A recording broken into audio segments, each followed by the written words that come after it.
大将杜兰特遭驱逐出场，没让金州勇士溃不成军。靠着其他主力皆有发挥，勇士今天以116比102轻取丹佛金块，距离美国职篮 NBA 季后赛西区第一种子仅剩咫尺之遥。在例行赛仅剩5场的情况下，勇士抢下重要1胜后，战绩来到53胜24败，领先51胜26败的金块2场胜差。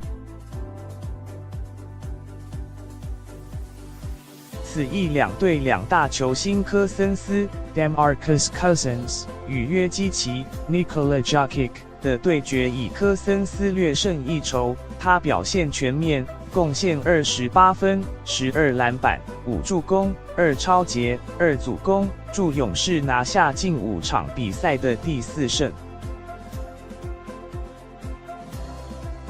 勇士此役5名先发有4人助攻至少5次，球队50次命中36次是靠他们助攻得手。主攻与抄截方面，勇士各11次，3分线得手39分，也优于金块的21分，赢球实至名归。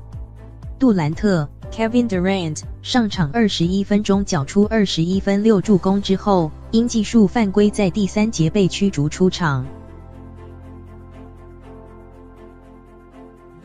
少了杜兰特这员大将的勇士并未受到影响，靠着科瑞 Stephen Curry 一助17分，汤普森 Klay Thompson 相助13分，卢尼 Kevon Looney 10分，格林 Draymond Green 6分助阵，交出去年10月败给金块后的对战3连胜，渴望以第一种子之姿挺进西区季后赛，这将是5季以来第4次。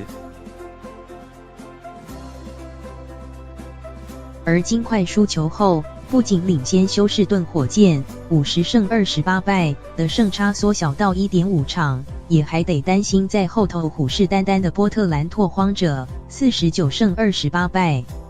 本周稍晚2队对战，拓荒者仍有机会拉下金块，抢下西区第2种子。